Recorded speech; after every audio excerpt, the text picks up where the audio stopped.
everyone. This is the David Goodman Reality and Truth Show. My name is Vanita Lambert, and I have my partner, Donna Bourne, here with me today. Hi, Donna. Hi, how are you? I'm wonderful, thank you. I want to thank everyone in the audience for joining us today. We're always going to talk a little bit about COVID, just a couple minutes, because we live in a COVID world. How can we do anything without thinking about COVID? When I go to the grocery store, it's like, do I wear my mask, or do I have to have it here? And then every different place you go, there's a different rule. So you know what I do? When I'm outside of my house, I just keep it on my chin. So if I need it, I put it on. And I usually put it on all the time because I have a newborn grandbaby girl. That's right. Who's ineligible for the vaccine. Yes. You know? And that's to keep ourselves safe and people around us. Absolutely. We love safe as well. So yeah, it's a plus. It is. And of course, I watch the news. I have to tell you guys this all the time. 55% of Americans are fully vaccinated. And I think it's like a higher number for people that have one shot. And I think we're going in the right direction. Not everybody can get it, and it is your choice to get it. But if we get up to herd immunity, which I keep forgetting the number, is it 80%? Yeah. Whatever percent it is. If we get up to Exactly. herd immunity and the people that choose not to have it or cannot take it for whatever reason, we should be okay. Yeah. What I don't understand with what's going on right now is the people who really feel like they don't want to take the vaccine and they make it being like it's a big problem. Like, you know, I don't understand. It seems like they don't like themselves. They don't like life itself, because this is something to help them, you know, and they're not listening to the real information pertaining to the vaccine. They listen from people who don't know nothing about the vaccine, and that's what they run with. They're not reading up on their own. They just go on YouTube with all type of different information. People who don't have the education about the vaccine, they listen to those information, and they're not taking the time out to read the right information concerning the vaccine. I feel like every person, if you want to know about the vaccine, go and read up on it. Read up on it and get your own understanding. Exactly. It's up, it's up to each individual. Everybody has their own opinion. Everybody's entitled. And, you know what's good for your body. And just kind of go from there. The one thing I have to say about it is that it's just the children that I'm concerned about. We're getting a lot of kids sick. And, this wasn't happening before. Before it was the old folks. Now it's kids. Kids are helpless. Kids are our responsibility. That's the part that really gets to me. I'm not going to, criticize anybody either way, because like I said, it is your choice. It is your reason. But I just feel helpless when kids are getting sick and there's nothing you can do about it. I think sometimes, because I don't know, sometimes I don't know what to think in the sense of this vaccine. I just trust the one Almighty Father who created the heaven and the earth. God himself. I trust him and I believe his word. I don't care what man says. And what I say is not about forcing anyone to take the vaccine. This is just my own opinion. Yes. So I'm just making that clear. I'm not forcing nobody. I'm not telling anyone to take the vaccine. This is just information that I believe, and I'm just, sharing it. And you're entitled to your own opinion, just like everybody else is. And so I am in the business of numbers. I am a Medicare and life insurance and retirement planning specialist. And one thing I know for sure, numbers don't lie. So no matter what language you speak, no matter what country you live in, math is universal. And the numbers tell me that nearly 700,000 people died from COVID complications. And that's all I need to know. I mean, it's not rocket science to me. It is just science, and that's my opinion. But anyway, getting back to my point, I just feel sorry for the kids. It's just the kids. So having said all that, do your part to crush COVID, wear your mask, keep your distance, or get vaccinated. However, some people are not going to have a choice. My husband,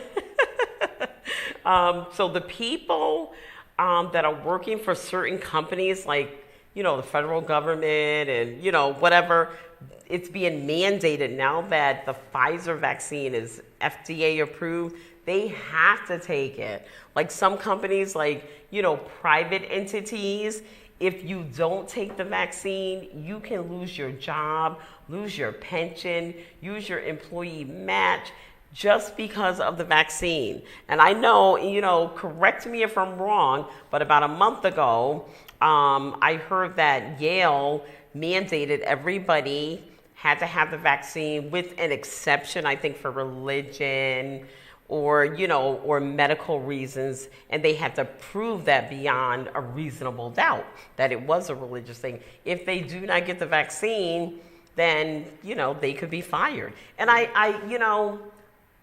for me, I agree with that. Let's say, for example, there's a nurse in pediatrics in the delivery room helping a doctor deliver your newborn baby, and she is not vaccinated, but she does have on a mask. Is it possible with this new Delta variant that you could just get from breathing the air, from being inside of a building?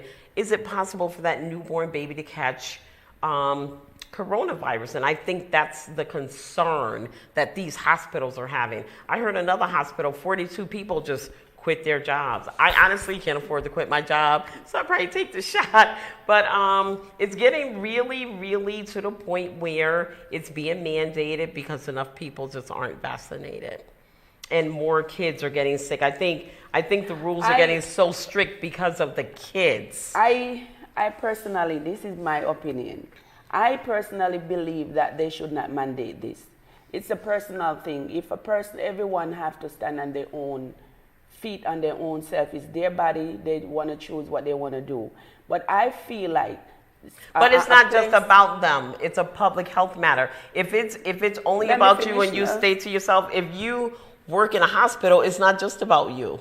I'm not saying that. I didn't finish say what I'm saying. I was thinking about people who work in Yale. I'm just gonna say that people who work there, and they put out their precaution to the people that, okay, I need everyone who don't take the vaccine to do the vaccine.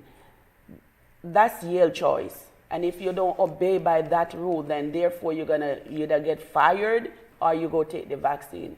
But I feel like overall, they should not mandate it. That's just my opinion. Okay. All right. Enough about that. You have our opinions, and I'm sure you have your own. Do what is best for you to help yourself, your family, and your community. So, on that note, speaking of community, we have a live show on YouTube here at Soundview called Sound Off. It comes on every single Tuesday at 6:30. So, and the phone number, we actually have people call in to ask questions and voice their opinion about whatever subject or whatever guest may be on. Now, John Blatch is, I'm probably botching up his name, I'm sorry. He is the host of the show, and I'm going to be on Tuesday. So, part of it is like an interview, Q&A. We're going to talk about whatever subject we choose, and then we allow the audience to call in. And so if you like to call in to ask questions or, just to voice your opinion or whatever, I'm going to give you the number. So get ready, get your pen out, have a piece of paper, or pop out your cell phone. And if you have one of those flip phones, get a pen and paper. Yeah, so that what? I said they can feel free to call. Absolutely, and that phone number is 203-345-0103. And again, that is on Tuesday at 6:30 p.m. We're going to be on YouTube and we're going to be on public TV. And I'm going to be here this Tuesday, so I really hope that you guys tune in. And I'll give you that number again just before the end of the show. We've had the mayor on, and I'm sure a lot of you guys have questions for them.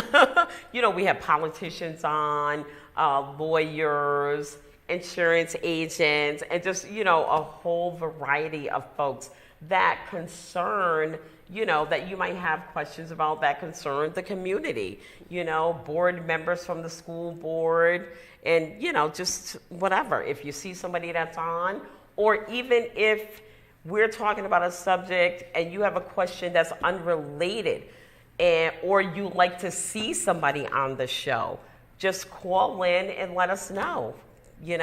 I think it's a great opportunity to get the community involved. We need your input. We're just, shooting from the hip, giving everybody information that we think is valuable. Well, I know my information is valuable because it's healthcare. I can't think of anything more important than healthcare right now. And also, people who are listening, and if they're in the surrounding and they have some great information and want to be a part of the show. Want to share it, yeah, absolutely. You could definitely share your information. Just give us a call. You never know, what's going to happen. Or you might get some answers to your questions. I know that on October 8th, I believe it is. Don't quote me on the date because I'm always mixed up on the dates. I'm like semi-retired. I never know if it's Monday, Tuesday, Wednesday. I'm always sure about Friday. But we're going to have Ellen Morgan. She is a lawyer. She is an NCNW sister of mine, and we're going to be talking specifically about voting in the primaries, local voting, all the little details that we assume people know, but they don't know. I mean, I grew up in a community on the east side of Bridgeport called Father Pannon Village, where I know a lot of you young folks don't even know about, but we didn't know anything about voting at all. We thought the biggest thing we could do is vote for the president, which that's so far away from us. Vote for, someone to be on the school board. Vote for your council person. Vote for your mayor. The local voting counts more because they, directly affect what goes on in our community. Right. So we're going to be talking about that in terms of who's voting. I'm sorry. Yeah, before you move on. Some people don't think that we call it the small voting, which is voting for the councillor and all those people. But those are the first step, and we, as the community, should see that as big as the election. Right. Yeah. It's bigger because yes. Here's the thing. That's just what I was explaining. When I was growing up in Bridgeport, single family, my mom, we focused on survival. Food, clothes, and stuff like that. We weren't taught anything about voting, local voting. Unless you grew up in a political family, you wouldn't know all that. I did not know how important it was. Just recently, I started voting in my community. Recently, as like maybe 5 or 6 years. I mean, I always just voted for the president. And that's it. And that's it. And many of us as black people too, trust me, as black people, we always don't think about the small people in our own community, and we have to recognize that those are the ones that in our face we can actually go and speak with them and tell them about issues that we have in. But if you're not voting for them, where are you putting them? But here's the thing, you need to know who to vote for, and that's what I'm talking about. Like nobody knew to vote. I'm not going to say nobody. There are thousands, maybe millions of people out there that did not know there was an election. An election on September 14th. They did not know where to go and vote. They did not know who to vote for. They did not know why they're voting, like what policies they were running for. So this is information that we're going to be bringing to you. And it dawned on me when I had a politician at one of my, customer appreciation events that started talking, and there were people at my party that live in the same city that she was running in, didn't know about her. So how does that happen? There's a gap. We got to close the gap. And so we're going to be talking about that to find out when to vote, and then your polling information. Where do you go to vote? Most people don't know. So what they do, I live in West Haven now.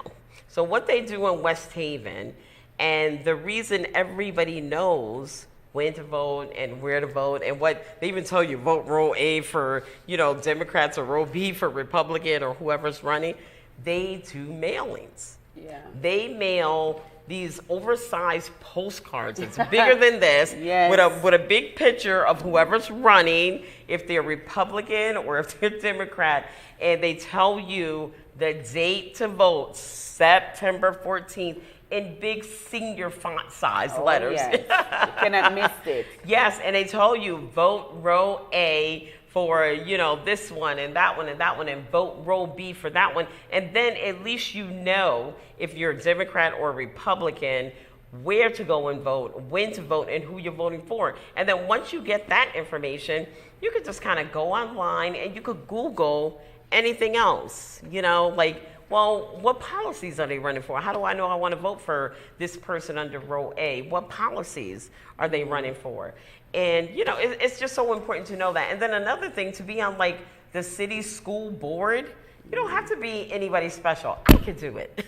You know what I mean? You could just be a concerned parent that feel like, the school that your children are going to don't have all the policies that are in line with you, like in-school suspension. There's a lot of inner-city schools. Well, I don't know about now because my kids are like 29 and 25, but back in the 90s and the 2000s, a lot of the inner-city schools did not have in-school suspension. Wow.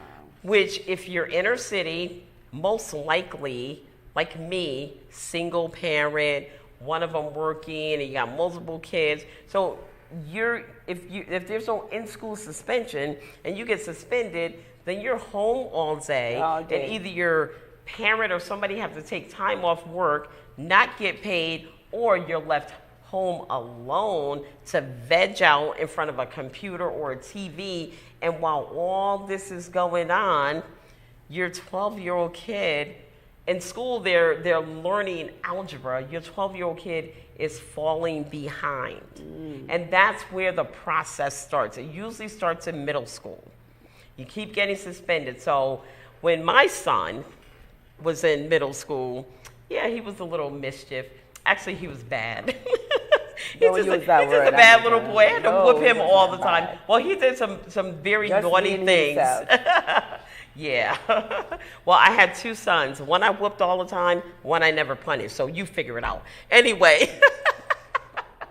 Anyway, he got suspended. I was in California. I came back. I was just all upset because he was home and they suspended him. And so I got my lawyer. And yeah, you might have to get a lawyer or, somebody to write the school a letter to tell them that I did not want my son sent home for any reason. And they said, well, Mrs. Lambert, we don't have in-school suspension. And I was like, well, why not? She goes, oh, well, you can't get everything on the list. I'm like, wait a minute. Okay, so where is in-school suspension on the list? Because all the schools in the suburban has them. You know what I'm saying? And the suburbs have them. They have in-school suspension. So, yeah, you're not going to get everything on your list, but if it falls at the bottom, you're not going to get it. And that starts a very negative process in the inner city with, inner city children, black and brown children falling behind. And then next thing you know, they're getting pushed through and they're in high school and they keep them there long enough until they just drop out. And that was the system. That's how it started. Yeah. So I sent this letter, okay? And I sent it to the principal, and my law firm was the same law firm that represented the city of New Haven public school systems. So they set up and they paid attention. Long story short, I'm not going to go through all of the details. Long story short, this kid never got suspended again for the remainder that he was in middle school. He probably should have, but I told him, I said, I don't want my kid home getting jumped. You find a way to make sure he get all of his schoolwork in. I don't care if you humiliate him. Make him wash the floors, clean the tables, take out the garbage. You could punish him in other A ways, lot of but different do ways. not send him home so he could veg out in front of a computer. And so they, back then I was like the crazy lady with the braids because every time something went down, I was right there for my kids. And then I was on the school board. And so when you're on the school board, getting back to my point of voting and things that you could do, when you're on the school board, you have control. You help make the decisions about your kids and other kids You can in speak your up. You have a neighborhood. voice. You have a voice when Go you're ahead. on. Yeah, that's what I want to say. Oh, You have okay. a voice when you're on board. So when you're off board, then you can't do nothing. You just have to try. Maybe, as you said, you write a letter and send it in. But when you're on board, you can speak up right there. Exactly. Get a letter from a lawyer. That Yeah. carries a lot of weight. Yeah. Yes, it does. So even if you're unable to be a board member, which takes, we worked. Oh my goodness, we did so much work. I was working for that school board at work, at my job, doing work for them, doing newsletters and raising money and stuff. You can always come to the meetings.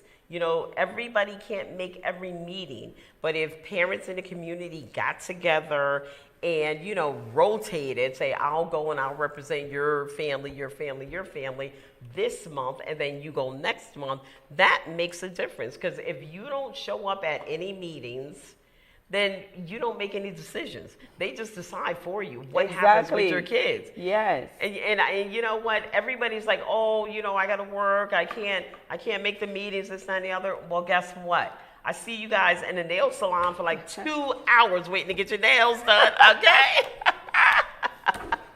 I know, I right? be there waiting to get my nails done for 2 Listen. hours, so I know you're there.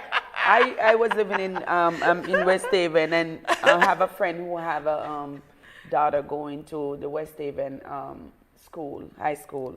And I told her, I don't have a kid going there. But I told her anytime they have PTA meeting, I would love to go with her just to sit down and to hear, see. And sometimes I have certain a little stuff that I want to contribute, because sometimes they asking for ideas, what can they do, new ideas that they can look into and see if they can. And it used to be very, informative, and you get to know about your community, your school. You can also tell somebody who moving in your community about the school because you have a little idea what's going on there. So it's good. You don't have to have kids, really. If you have a friend, you have family, you remember the kids going to school, you can show up and go to the PTA meeting, see what's going on in our community, in our school. My children is your children. So we as adults, we have to take care of our children as well too. Well, you know what? I really commend her for that. As far as I'm concerned, I never want to go to another child's meeting ever. I don't want to do another FAFSA. I did that for so long. But No, she's right. You don't have to have kids. Yeah. But I was so involved. I was in the school board. On the school board, I was in the PTA. I did all the meetings, all the sports. You do your job. I did my share. Yeah, so you let did somebody your share. else take over. What I'm saying, I'm talking about the people who just moving in the community. Sure, okay. Like me, I just moved in the community in that facility, community in West Haven. So I needed to know a little bit more about West Haven, and so I started to, I met this young lady and we become, friends, and she tell me that she has daughter going there. So I choose to, say I would like to go with you. So nice. Whenever she going, I always, go with her. And I learned a lot by being there, meeting new people, new parents, get to know some kids and so forth. So, and then after that, I find out that West Haven High School, they do so much stuff there, helping the community as well. Oh, okay. Even with, GED and many other little stuff that they do there for just free. Sure. Yeah. Yep. So it's good to know your community. Yeah. And Even though I lived in West Haven since '88, my kids went to school in New Haven because at the time where my kids started kindergarten, West Haven did not have all-day kindergarten. And I work full time. How you get that? Yeah. Because I heard that if you live in West Haven, your kids cannot go to New Haven. You could, yeah. No. I don't know. So they have this program called ACES. And so for all the magnet schools in New Haven, they save a certain amount of slots from the surrounding towns. East Haven, West Haven, Woodbridge, get to go to the magnet schools. And that's how we got in. But when we first started going to New Haven, I paid for it. It was private school. It was a Catholic school. Okay. So when you pay for it, they can go anywhere you want. Okay. And That's they different. went there, and then they went to Conti West Hills Magnet School, which was a K through 8. And that was a magnet school where we lived in West Haven, and the school was in New Haven, but they save 10 slots for West Haven, 10 for Woodbridge. Okay. So yeah, it's called the ACES program. Okay. And they can go to those schools. There's certain schools they cannot go to. I'm not sure what they are, but like some of them are like, I think one might be Edgewood, where it's a neighborhood school. You have to actually live in a service area. So there are some like that. And then charter schools. My youngest son went to Common Ground Charter School. So it's not like a lottery system like the magnet schools. You just fill out a little application like the size of a brochure, and they select the kids that they want to go there. And I'll tell you, Common Ground High School was like private school for free. It's agricultural. Charter school. Awesome. They have animals. Okay. They have organic gardens, trees, campsite. It is phenomenal. It's like private school for free. And my son and all the kids there are like, they're like little ambassadors. They're so smart. You feel like you're walking around Yale campus. Everybody using like 8-syllable words.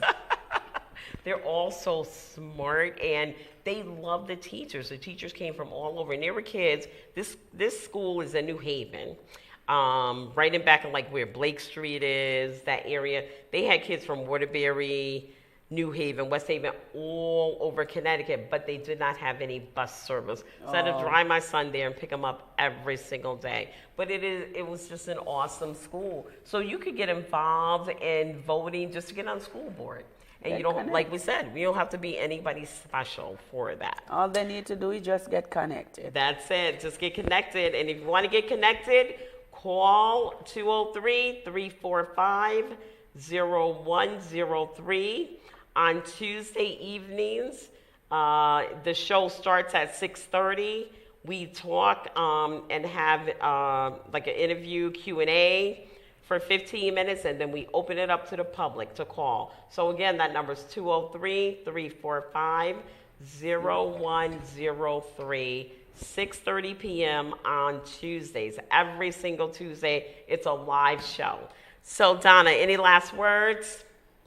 Just get connected. That's get all you connected. have to do. Okay, everybody. Thank you so much for joining us today. This is the David Goodman Reality and Truth Show, and we're on your side.